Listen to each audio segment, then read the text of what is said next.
When I think of games associated with retro gaming, shoot 'em ups instantly pop into my head. Of course, back then a lot of us just called them shooters, but with the term shooters becoming more synonymous with first-person shooters as time went on, which might as well be a swear word to some, a lot of people use the term shoot 'em ups to differentiate them. Or, depending how much time you can afford for things like saying words, some people shorten it to shmups. But why stop there when we can take it even further? How about smups, sups, or even just ups? That's already taken. Shoot 'em ups cover a lot of the signatures of older video games. You can jump right into the action, they're easy to play, not too long, and they'll completely kick your butt when you first start. But it's worth it and fun to try to get better. Plus, one of the best things about shoot 'em ups is that it satiates perhaps our most primal instincts as retro gamers: blow everything up. Simple in theory, but not always so easy in practice. Shoot 'em ups are known for their difficulty, and in fact, this is typically the only complaint I tend to see people have when it comes to them. But before we get much further, I feel the need to go over the question, what exactly is a shoot 'em up? I often see people mistakenly say games like Gunstar Heroes are shoot 'em ups, when those are probably more well defined by the term run and gun.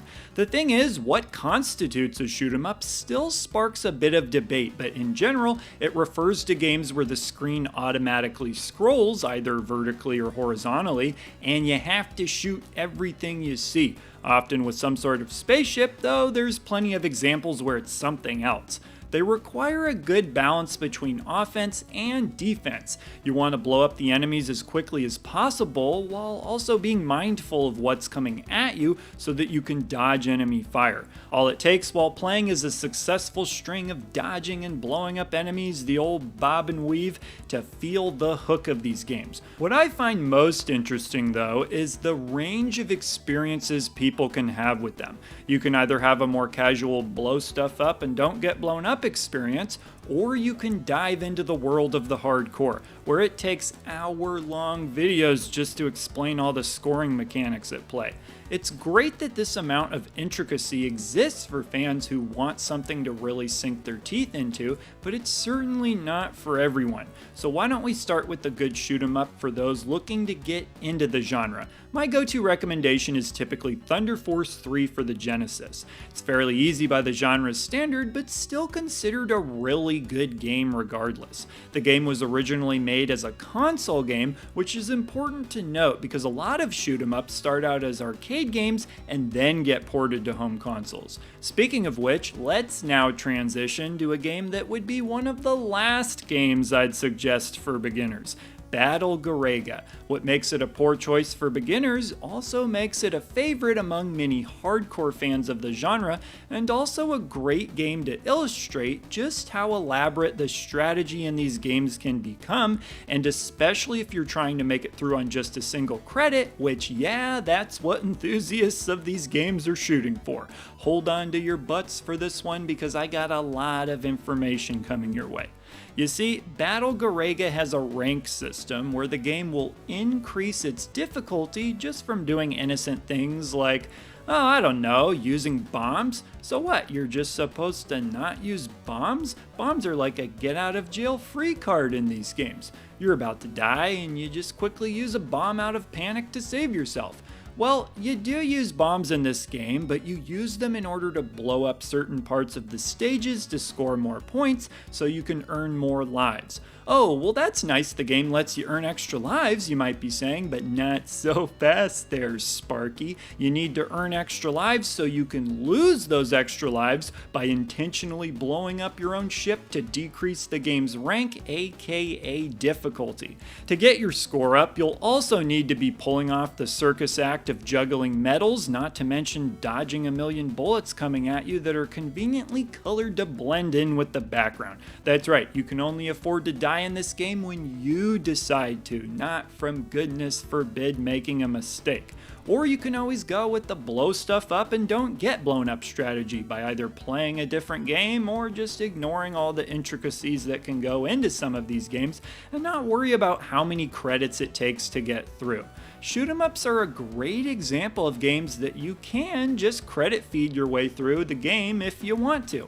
Some of the home ports will limit how many credits you get, but because a lot of them started as arcade games, if you play them using other methods, you'll have the option to pump in as many credits as you want to ensure you can make it through, allowing your childhood dream of unlimited quarters to be a reality. Does that rob you of some of the challenge? I suppose it does. What I like to do is give myself a certain amount of credits to start the game and then see how far I can make it. Shoot 'em ups have a great amount of replay value in this way too. There's a tremendous potential to improve, and regardless of how good you are at them, they're a lot of fun to pop in and play time and time again. And seemingly collectors agree with this as well, since the games tend to be highly sought after and as a result, expensive.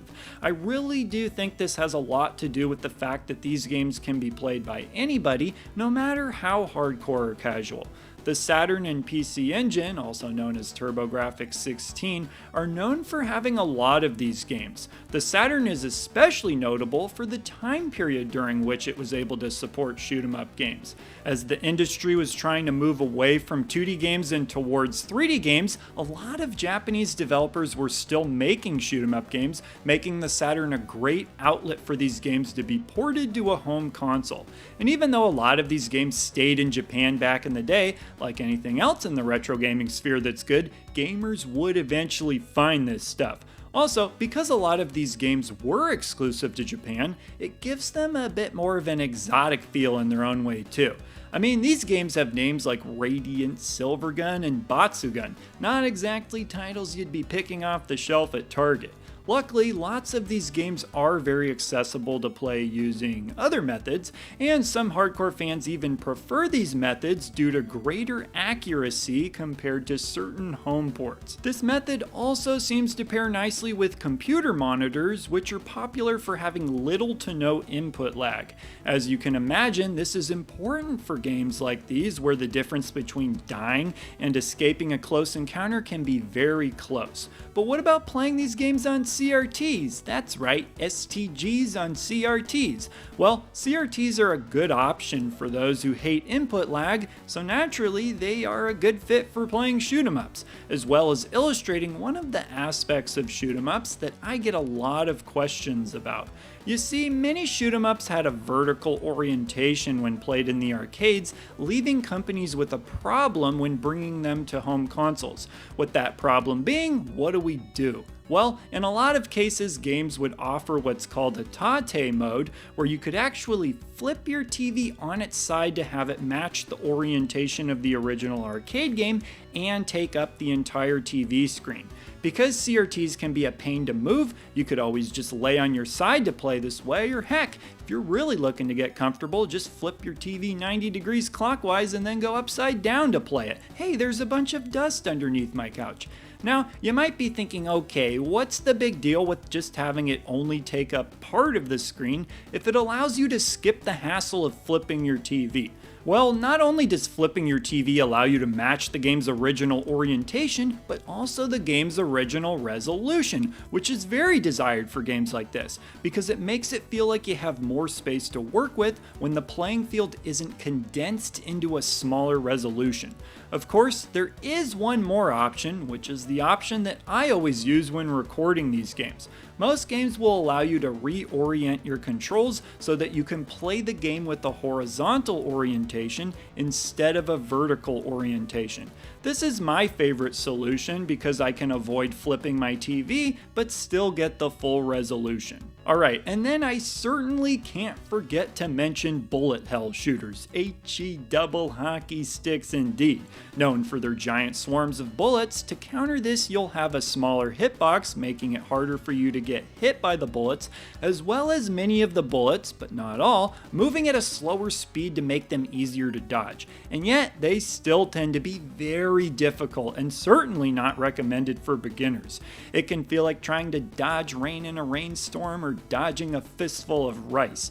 I find the design in these games tends to be a little more about bullet patterns than enemy patterns compared to more traditional shoot-'em-ups. The appeal is pretty easy to see though. Dodging a ton of colorful bullets can make you feel pretty skilled.